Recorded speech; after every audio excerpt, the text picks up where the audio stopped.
Well,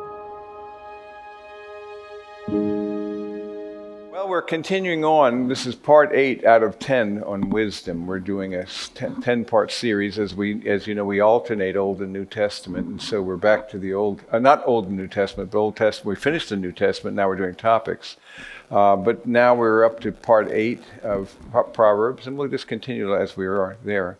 And so I want to do a thing. We were looking at various themes about money and about speech and a wide array of other topics because we're looking at Proverbs 10 to the end. And as you know, Proverbs 1 to 9 you could do because of the nature of them. There was 10 sermons, exhortations to convince that my son, if you will only treasure wisdom and pursue it and have a heart for it. And so he's trying to build a heart for the subject before the Proverbs even begin. So remember, it's not until chapter 10 where the Proverbs begin, but then you have to do them topically, not because they're all over the place. And so you have to just select those things and put them together. So I've put the Proverbs together on speech, wisdom concerning speech, wisdom concerning wealth we were looking at as well. And again, if you follow these principles, all things being equal, you'd be far, far better off than you would. Even if a person weren't even a believer, they'd be better off doing this. There are timeless principles that work well. And fundamentally, all my blunders have been violations of the principles and precepts in this book. And you begin to realize this. Remember, Proverbs tells us that you want to learn and live, not just live and learn. And there's the wisdom there. So you can't help but go through the school of hard knocks. There's no question about it. Remember, good decisions come from experience, and most of that comes from bad decisions. So the wisdom is going to be hard learned because we will learn far more from our blunders and our setbacks than we will from our so-called successes. But at the same time, we do well to take the wisdom of Proverbs and do a little bit of learning and living rather than just all the other way around. Because we are on the really writing with in our time with a context of wisdom, and there's a wisdom tradition that was in the Hebrew literature that we do well to recapture and apply to our own time. The beauty is that while the culture is so radically different, at the same time, the principles are valid. Why? Because humans are the same. They haven't changed. Human nature is the same. And so these 3,000-year-old maxims and proverbs and wisdom components are just as relevant today as they were when they were written then. So as I'm going to tie that together, I want to now look at embracing the theology of wisdom, the whole idea of what is of divine sovereignty and human responsibility. What does it have to do with other areas, specifically things? But I want you to know that wisdom is, first of all, God's plan to transform a dead chaos into a living cosmos. We see it's through wisdom that he crafted the earth. And so in Proverbs 8, for example, wisdom was with him to as he basically spoke the world into being. So there's a fundamental theme of wisdom that goes throughout this idea of it's a plan to transform that which is dead into that which is living and alive. And so, in embracing this, then we want to just see what principles we can gather and glean from this. It was by wisdom that he transformed matter into life and chaos into beauty. By the way, these notes that you're seeing, when I've got them at the point where they're complete in terms of my markings, I will be making them available to you because I'm adding the eye gate rather than just having the ear gate because there's something powerful about seeing these things there in front of you. But by wisdom, God did this. And so here's a principle. Just as God is able to transmute that which is dead or disordered, the earth was without form and void. Remember that image? Tohu vabohu, it says. And it means it was not ordered and it was not populated. And so then he shapes it and orders it. In the same way that that's the case, he can do the same with you and me. So when you consider, for example, Proverbs, and you go back to Proverbs 1 and consider the wisdom of this, it's designed to really give us this perspective to know wisdom and instruction. Remember, to discern the sayings of understanding, receive instruction in wise behavior, righteousness, justice, and equity, to give prudence to the naive, to the youth, knowledge and discretion. A wise man will hear and increase in learning, and a man of understanding will acquire wise counsel. To understand a proverb and a figure, the words of the wise and their riddles. And then this fundamental statement in verse 7. The fear of the Lord is the beginning of knowledge. Fools despise wisdom and instruction. So you have this wisdom understanding that is now given to us, that we have to see and understand how God crafts the world and makes something that's disordered, and he takes it and makes it ordered. Now you and I are like that. When we come into the world, we are precious because we bear the imago Dei. But at the same time, it needs to be shaped, it needs to be ordered, it needs to be populated, it needs to be filled. And so by the same token, wisdom can transmute then that which is dead or not alive or not vital, and make it something alive and vital. It gives us this power to do that. And so this theme about wisdom and the concept of wisdom, and it's a rich term because there are many images that I've come together. It's one of those metaphorical facets that have many components. It's a gem with many facets. And I have a lot of these gems. The scripture, like salvation and other words that are used in scripture, it's amazing. One word won't do. The richness of the biblical literature is that each of these facets, like skill, I started with skill deliberately because wisdom, the word for it, chokhmah, means skill. It's skill in the art of living in such a way that each area is under the dominion of the living God. So it is a skill in the art of living on a daily basis. And how can I cultivate this skill so that I begin to become more trained and more adroit and adept? And I then put fear of the Lord right after that, because the fear of the Lord and the skill are two fundamental themes. In fact, when I go back to this whole idea of wisdom, I talk about this. Let me see if I can find the one I'm looking for here. It has to do with, let me see, two wisdoms. Here. Skill and the fear of the Lord is this one. I'll get it. I've got another one here. Yeah, two wisdoms. We'll find it. It's not that one either. It's the. Let me see. I'm usually pretty good at this, but I'm not able to seem to find the. Wait a minute. The wisdoms. This minute. Yeah, this is what I'm looking for. It's this whole idea of fear on the one hand and skill on the other.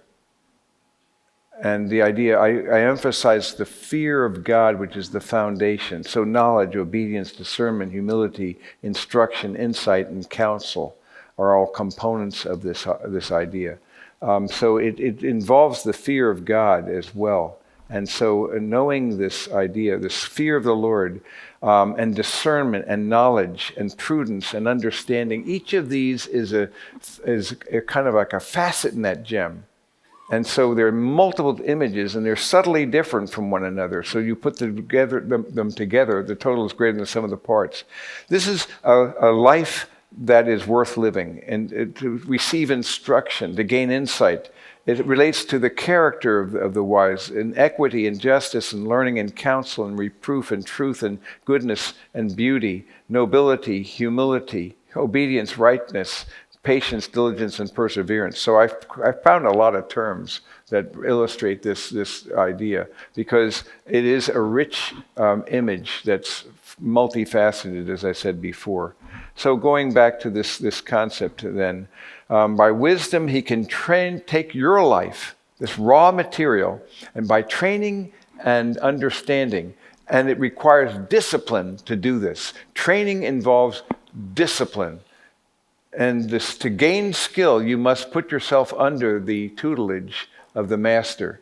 And so just as we talked about this whole idea of apprenticeship, and it's a wonderful metaphor for really flourishing in this world, is the master then has an apprentice, and then his desire is for that apprentice to become more and more skillful until eventually he requires less oversight. He becomes a journeyman.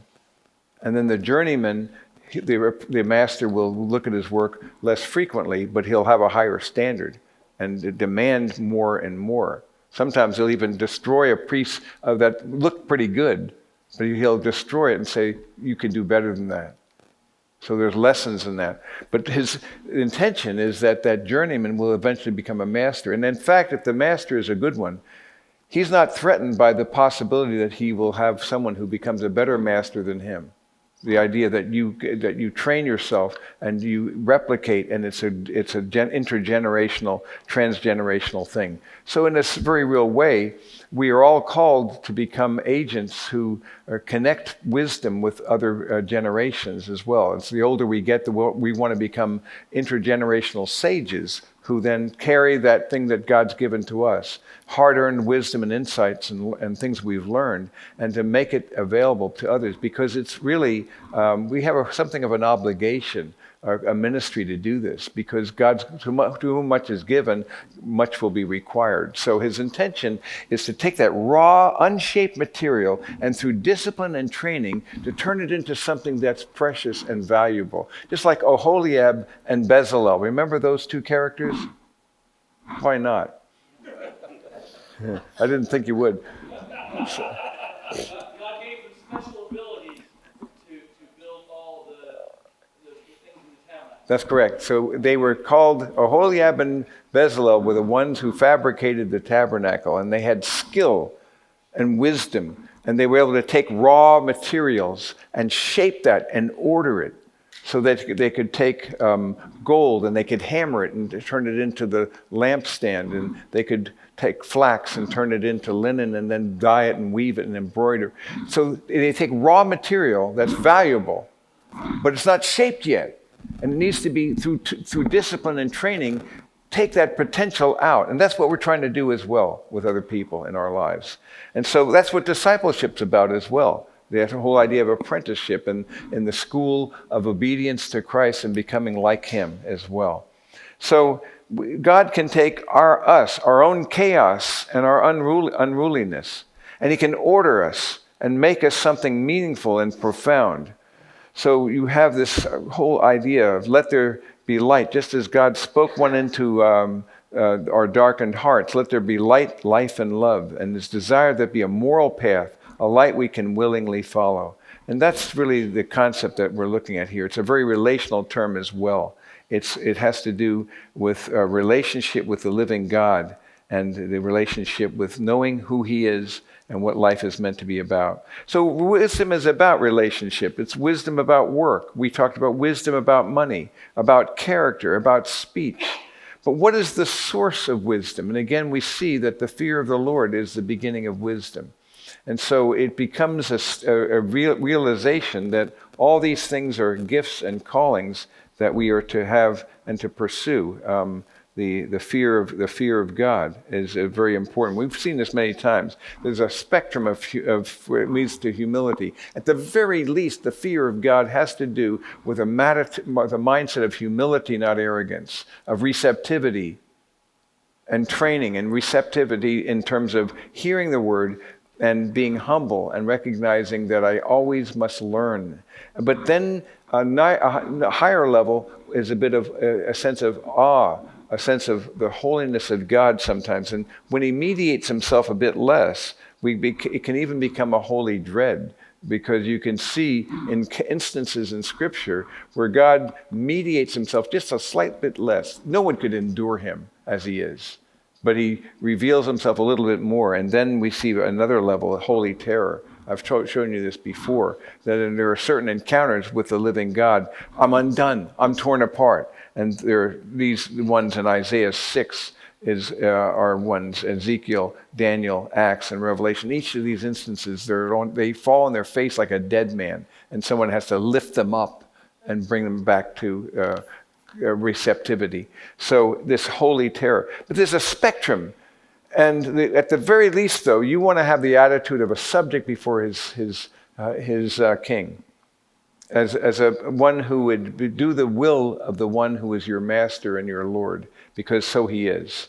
And so it's a picture then of intimacy with the holy, and so having a relationship with him is an incredible concept. So the source of wisdom then is always going to be the source of what comes from the living God, what comes from him and through him and to him. In fact, there are different kinds of wisdoms, and if we read James chapter 3, verses 13 to 18, we see this imagery here, because James is the wisdom literature of the New Testament. And so James is rich in its metaphors and images of what it means to be trained in righteousness and disciplined. Who among you is wise and understanding? Let him show by his good behavior his deeds in the gentleness of wisdom. But if you have bitter jealousy and selfish ambition in your heart, do not be arrogant and so lie against the truth. This wisdom, he's now talking about two kinds of wisdom. This wisdom is not that which comes down from above. The wisdom he's talking about is earthly, natural, demonic. And there's a lot of that in this world, as we well know. There's an earthly form of wisdom. There's a natural form of wisdom. There's a demonic form. And then he illustrates that where jealousy and selfish ambition exist, there's disorder in every evil thing. But then he contrasts that with the wisdom from above. And what does he say of it? He says it's first pure, then peaceable, gentle, reasonable, full of mercy and good fruits, unwavering, without hypocrisy. And the seed whose fruit is righteousness is sown in peace by those who make peace. So I have a way of illustrating that, and I use this little chart. I've shown you this before. The wisdom from above can be seen in this way. It's pure, peaceable, bears good fruits. But by contrast, the wisdom from below, and you know me with my alliteration, so I've got 4 C's here. And the wisdom from below, they all work though. It's being cagey, conniving, crafty, and cunning. You know what I'm talking about then. This is not the wisdom that comes from God, but there is a human wisdom that and people have succeeded, so-called, in their endeavors because they've tried to use this, and people can be duped and so forth. But the wisdom, we have to look at the outcome and the final product of that. That's why I see these two wisdoms are being very different. Another way of looking at it is the wisdom from below is based upon sight, law, flesh. It's our will. It's resistance, autonomy. It's about me, not about God. It's a worldly wisdom, which is below. It's wisdom on our terms. It's a temporal perspective, not an eternal perspective. It's trying to find our lives. And you can guess the contrast with the wisdom from above. So by contrast, I have each one of those is contrasted. Instead of sight, it's by living by faith. Instead of law, you're living by grace. Instead of flesh, you're walking in the Spirit. Instead of our will, it's God's will. Instead of resistance, it's submission to God. Instead of autonomy, it's dependence. Instead of worldly wisdom, it's a divine wisdom. Instead of living life on our terms, it's living life based on God's promises. Instead of a temporal perspective, you've got an eternal perspective. And instead of trying to find your lives, you lose your life. Now remember this principle I've given you before, though, that God never asks us to give something up without offering us something better in return. So it's not just lose your life and that's it. But rather, you lose your life, and I'm going to give you a better. I'm going to give you my life. You will only find your true life by losing your life. But you're going to have to take a risk. Obedience is always risk-taking. And so to walk in the Spirit, to walk and to treasure the things that are come from above. Because remember, what is faith? Faith is the assurance of things hoped for. What's the other part? The conviction of things not seen. So if that's true, if faith is the assurance of things hoped for, it means you don't have it yet. Would you agree? Because if you have it, you won't have to hope for it. And so faith is going to become sight eventually. It's going to, because you're not going to have to hope for it, you're going to see it. One day, faith will become sight. But then it's the idea of the assurance of things not seen. So it's not only we don't have it yet, but we don't see it yet. You see, so wouldn't it take a measure of risk then to pursue the unseen over the seen and the not yet over the now? But he's inviting us to do that, and he's saying, there's a good reason. I'm giving you good evidence. I'm not just telling you to step into the dark, a leap in the dark. I'm telling you to step into the light, but a step is required, because the step is to follow the one who came back from the dead. And he says, I've come back from the dead, and because I rose from the dead, you will rise also. I'm giving you life, that kind of life. So I'm giving you good warrant and good evidence, but still a choice must be made. You have to choose to do that. You've often heard me tell this story about Charles Blondin, who in the 19th century came over from France, and he was a tightrope walker, and he decided to do a very big deal where he was going to string a cable across the Niagara Falls. Such a thing had never been conceived of before. And he went from the Canadian side to the American side, but it was about 1,100 feet across this cable. And you can imagine what the crowd was, a huge crowd, and he had a wheelbarrow. And he then demonstrated this by putting the weight of a human in this wheelbarrow, and he pushed him across. And this really did happen. And then he came back, and so he showed him the crowd he could do it, and he asked for volunteers. Anyone want to get into the wheelbarrow? Well, naturally, there weren't any takers. But his manager, apparently, according to the story I've read, a version of it, did get into the wheelbarrow, and he successfully brought him back. Now, that's an interesting analogy about the idea of you got to get into the wheelbarrow of faith, but why would you do it? So I did a variation of that. I imagine now that the crowd that's there is surrounded by a thick wood, and all of a sudden the woods catch fire. Now it gets more interesting. I'm not here and it's not hot. It's not a good option. They'll fry. So that's not an option anymore, is it? What's your second option? Well, another option is to try to walk across yourself. Good luck with that. In other words, to just take your chance and just leap into the water, which is not such a good move. Suddenly, the fourth option of getting into the wheelbarrow doesn't sound so bad. You see, if you're going to die where you are, you're motivated, are you not? So then, but here's the interesting thing: there's good warrant for doing that, because he's already gone to the other side and he's come back. So you see the obvious analogy here. And so, indeed, I'm arguing that people cannot ultimately avert and permanently postpone this decision. A decision must be made. Not to receive Jesus is to reject him. So it's not a question of indifference. It's just as I say, when you think about the two transgressors on the cross there, he was surrounded by these two. And one on his left and one on his right. And remember what happened? One said, I want to come into your kingdom.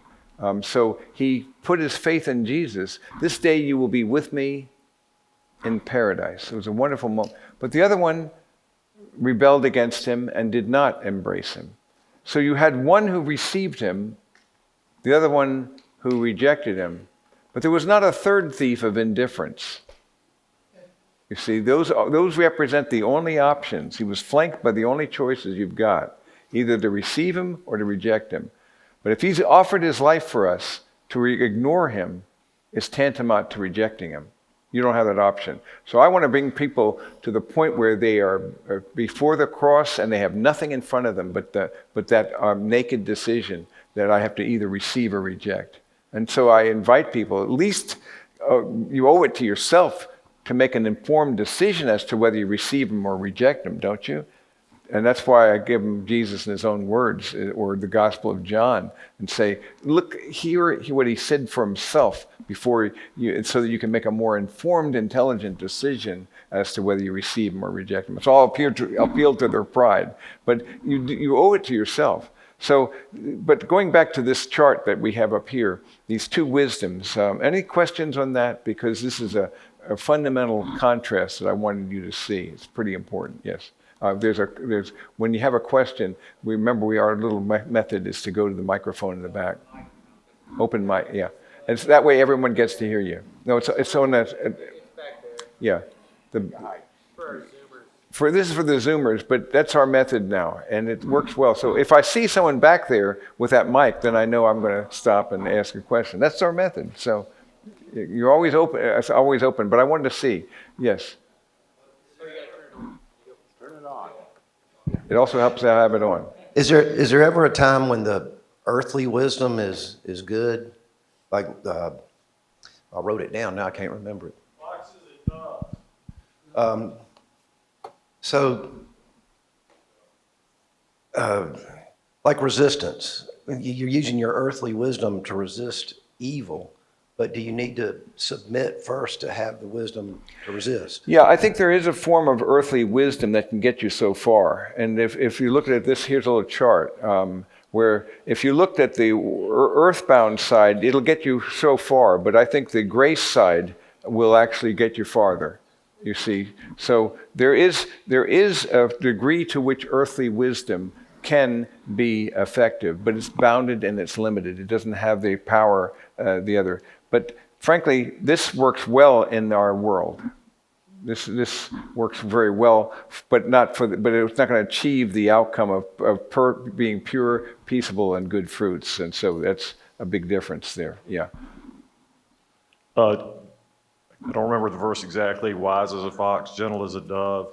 It sounds like we're being tasked to make decisions about which of these to use. Yes. Is that correct? Yes, because he wants us to be shrewd, but at the same time be wise as serpents, but gentle as doves. So it's a tension, isn't it? So much of it is to then weigh alternative components. That's why wisdom isn't just simple formulary, because wisdom has to do with the skill of discernment. Remember we talked about prudence, discernment, understanding, integrity, honor, character. The more you have skill in this area, the more you'll be able to choose the better course of action. But it's the power to do the right thing at the right time, for the right reason, and the right amount.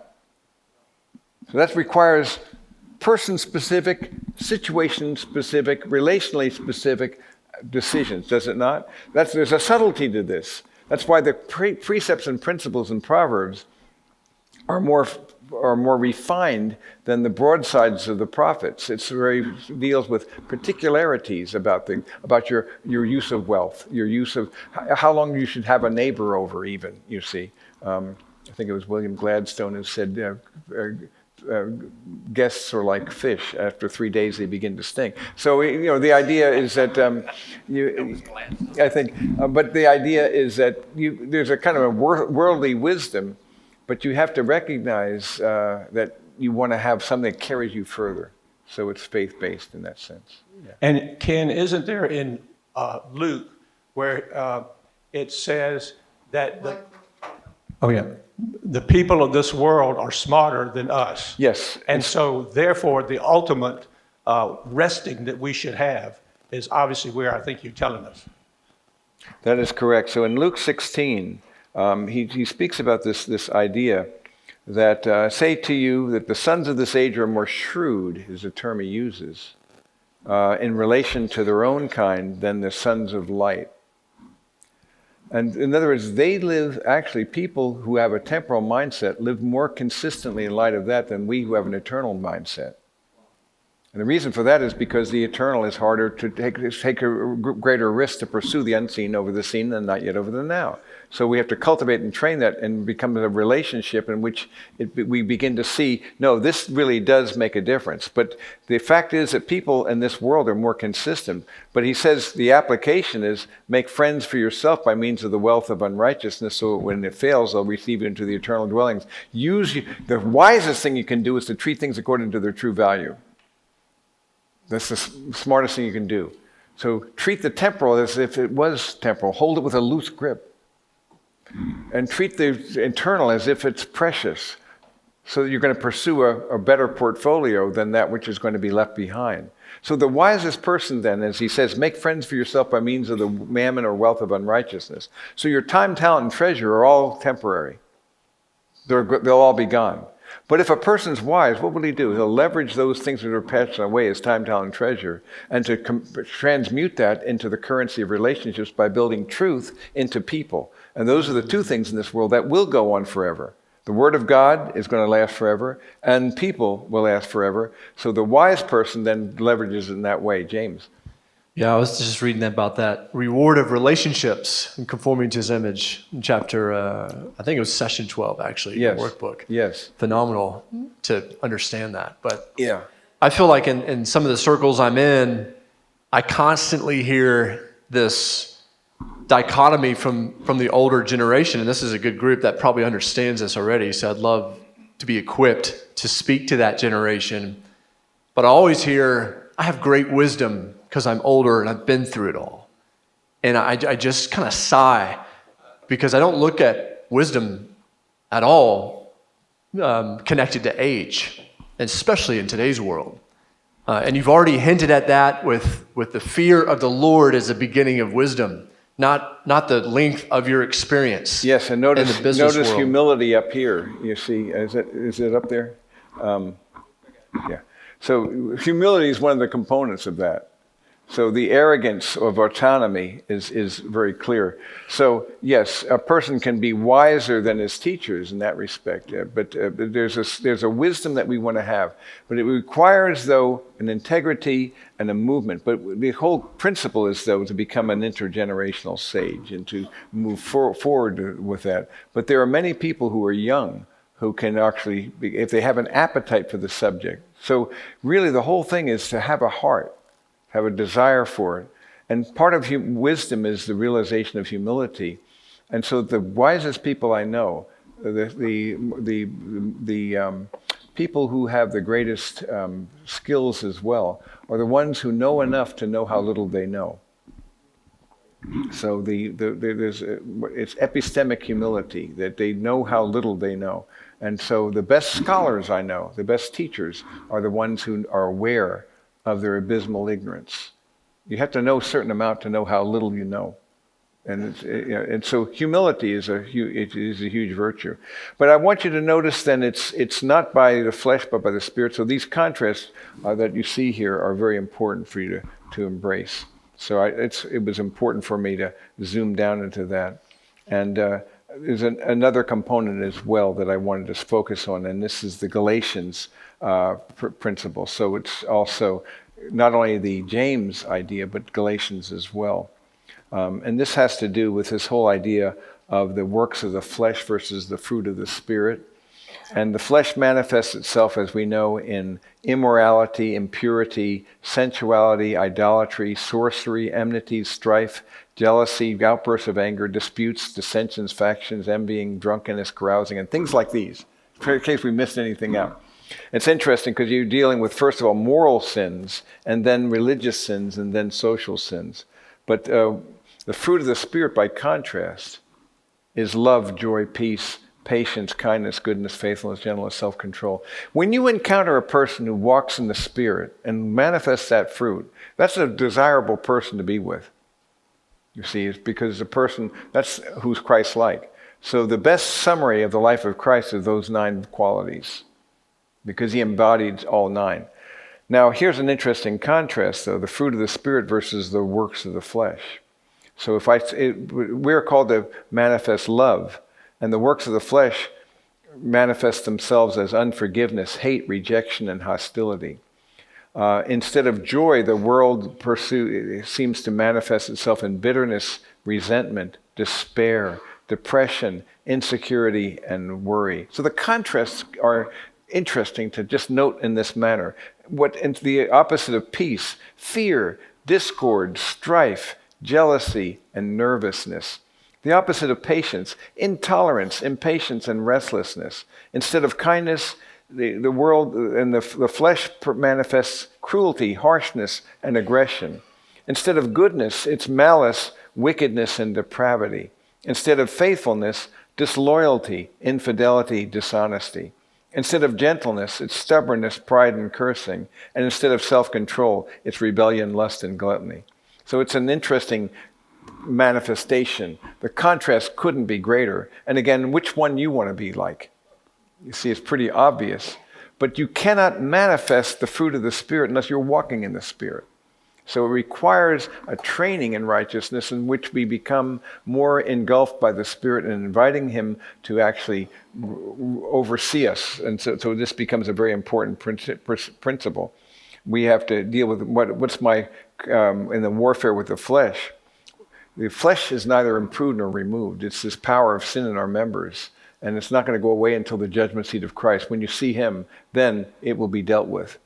And but until that time, we have this. But here's the beauty: we always have the option of walking by the Spirit at any time. And so, training means that you choose when you catch yourself saying or doing or thinking something that's carnal, something that's wrong. You don't beat yourself up.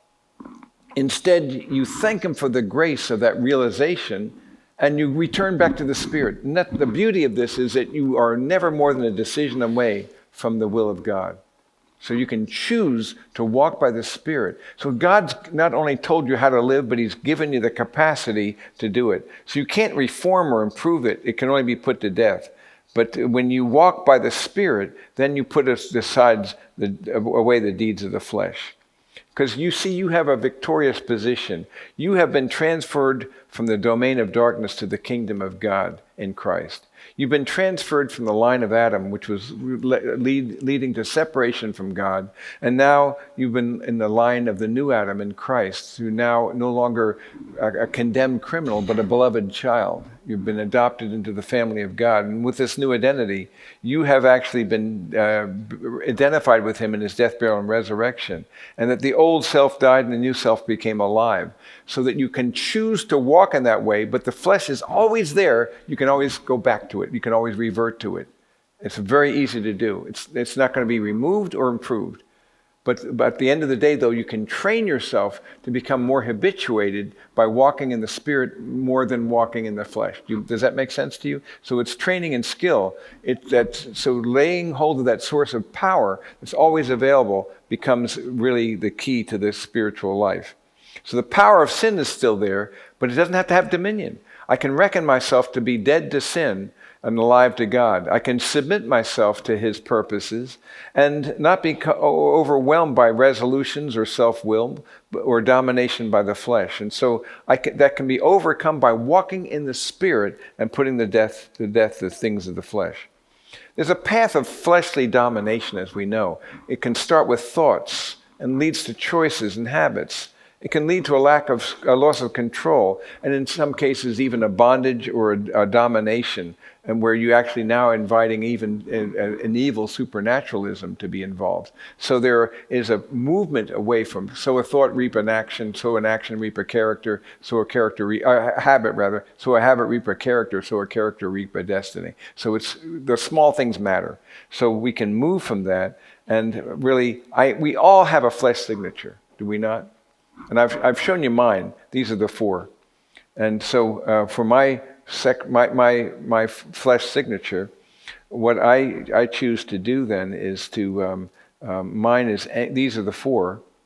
And we all have our unique approach to this, but I've turned from anger to gratitude. So I have 4 G's that I've used that help me process this. Because I can't summon up a process, let me see, who am I in Christ and all that stuff. But when I'm tempted, but I can think of the word gratitude. I cannot be angry and grateful at the same time. So when Karen catches me starting to grumble, she says, grumbling to gratitude. You see, and I've invited her to do that. Sometimes she hesitates, but I need to know that, because you see, I start whining, and then you start whining, and then it becomes, you start grumbling, and you throw a pity party, and it just amplifies, doesn't it? And we become like fools. So we can easily go right back to the flesh. But the beauty of training and habituation and the formation of skill is it becomes more supernaturally natural for you to walk by the Spirit. That's your natural target. It's your natural zone. So that and then walking in the flesh becomes less characteristic of you, is the desire. I hope that makes sense. It's not an event, it's a process of training and habituation. So that's why I came up with these 4 G's, because they're words I can summon up very quickly when I know I'm having a problem. Because if I can't be grateful and angry at the same time, I can't seek revenge if I'm giving people grace better than they deserve, and so forth. Glory, the glory of the one who made that beauty, and the glory of the image bearer.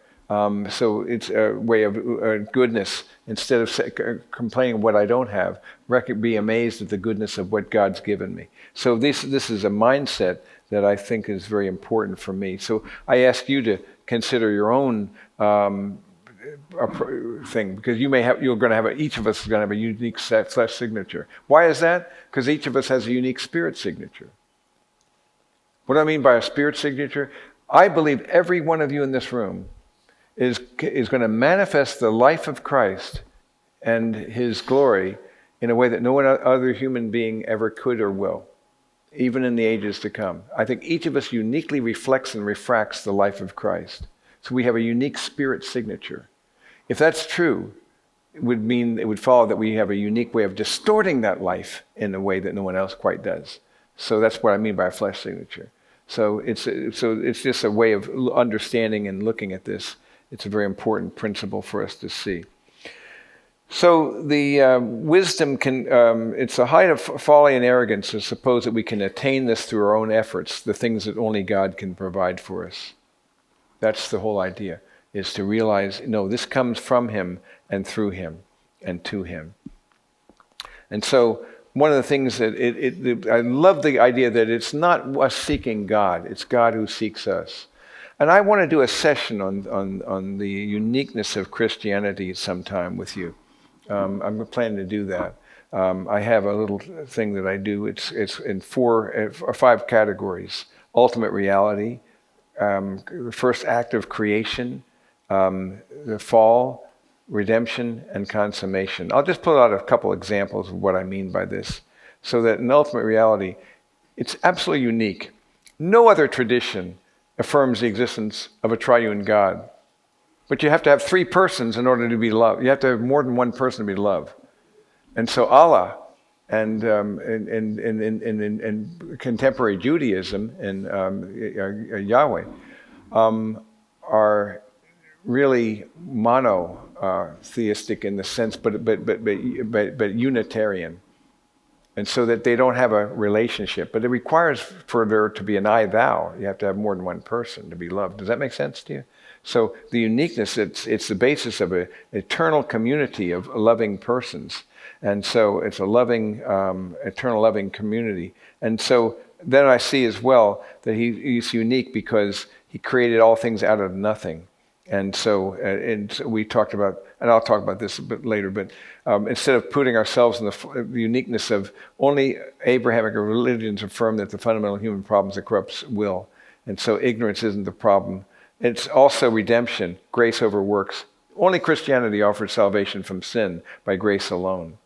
And also, we can also say it's the only thing that makes eternal loving communion with God the ultimate end. And so instead of annihilation or absorption or self-gratification. So there are things that basically God is the one who reached out to us, not we to him, is the concept that I'm saying. So it's unique. He pursues us. We don't pursue him. All the other religions are manifestations of religions are basically human attempts to achieve or accomplish salvation or moksha or bodhi, the enlightenment, satori, trying to find some kind of ultimate good on our own terms, in our own power, in our own strength, and through human works and efforts. And I'm not into religion, because that's human attempts to do that. I'm into a relationship in which God pursued us. It's more of a romance than anything else. He's the one who woos us, who calls us to himself, but we must respond. So it's unique in this respect that he's a personal being, not just someone whose will must be obeyed, but rather one that we can love And moreover, he's invited us to be a part of his purposes. He's adopted us into his family. He's intimate with us. He offers his righteousness for and takes our sin. Nothing's like this. You'll find none of these principles. They're absolutely unique in all the world. So these principles are unique. But the focus of growth that continues to make us move more closely to him is very important. I want to end with these thoughts. What God has in mind for you is a far greater vision than whatever you had for yourself. And it's a hard thing for us to buy. We're pretty convinced each day that we know better than God what our best interests look like. We would not put it that way, but that's how we live, you see. And really, at the end, we don't know what our best interests look like. Remember, A, you're not in control, and B, you don't even know what your best interests look like. God's in control, and he has your best interests at heart. And that's why we have to acknowledge that this is so. This is why, remember, prayer, if we have to be careful here, is not a method of getting God to do our will. But rather, prayer is a matter of submitting to his rather than making him do ours. Otherwise, it becomes a strategy session. Remember, I've described it before this way as a strategy session between ourselves and God, in which we tell God what our best interests look like and give him generous suggestions on how to and where to pull it off. So God becomes a cosmic vending machine at the end of the day. And that's not the God of the scriptures at all. He's not a vending machine. But imagine a world in which you didn't have to suffer. Imagine a world in which now you've come to Christ and now everything goes your way. You see? Because the scriptures say very otherwise. They say you're not going to learn much apart from your adversity. You're not going to learn through your successes. You're going to learn through your setbacks, your sorrows, and your suffering. That's the nature of this. But imagine a world in which that was the case.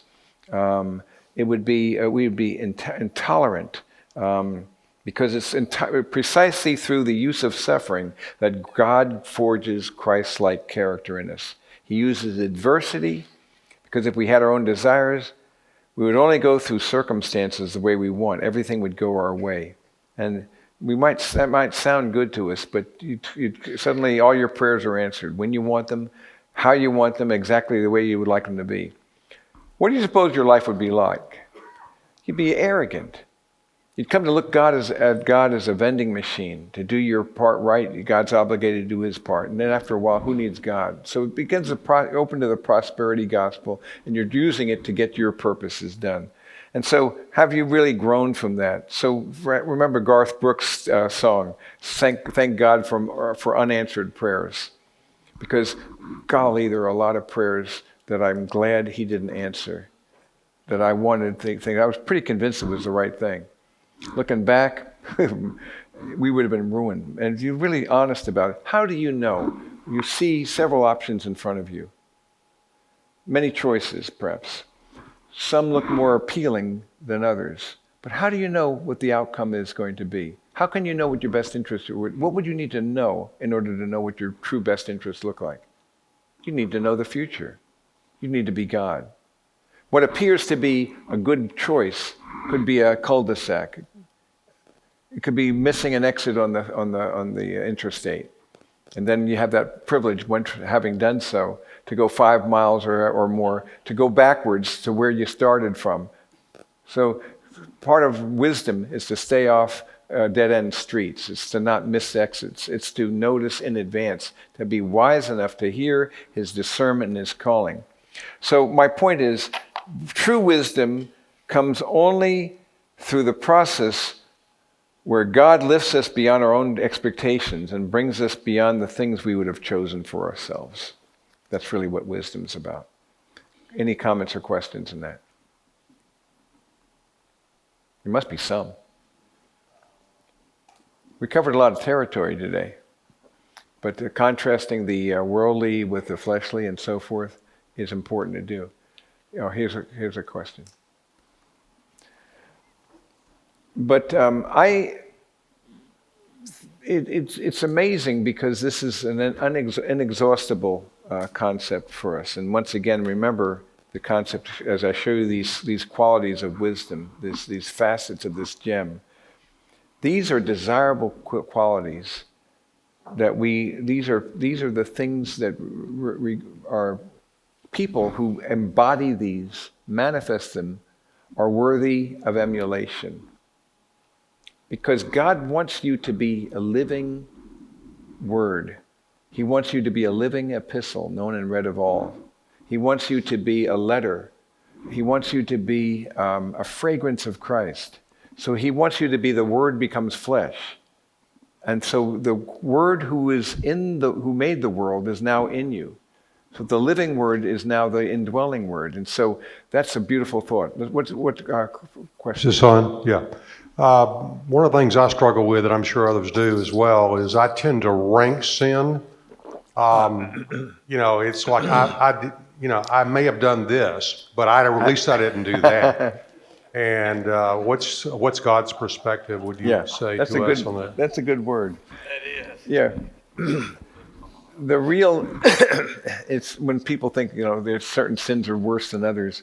Frankly, the real root sin is pride. And so at the end of the day, that's the one end that nails us.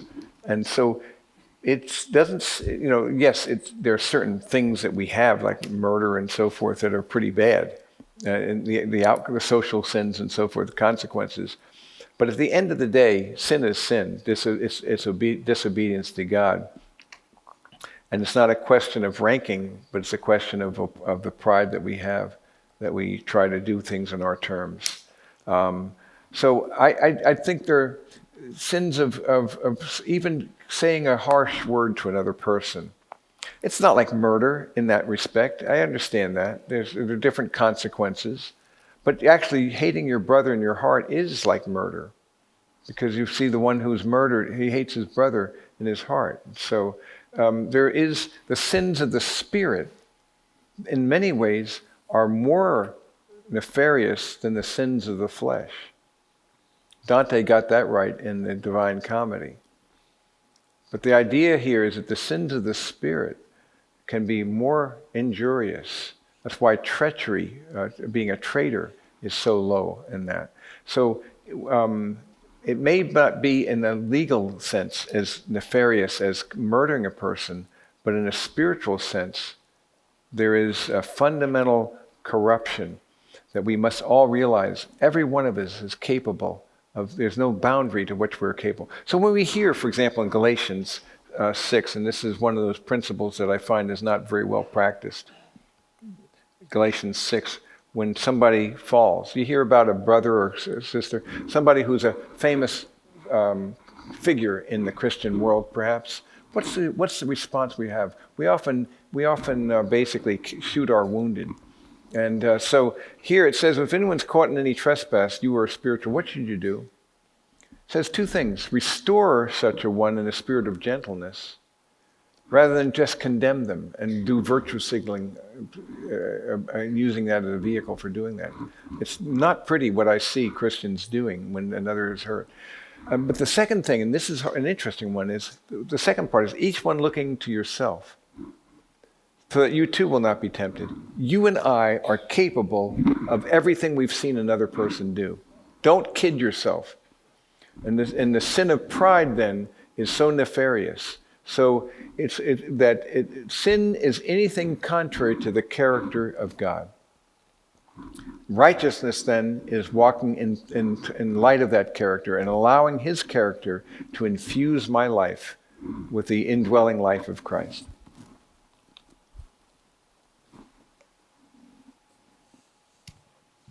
Ken, thank you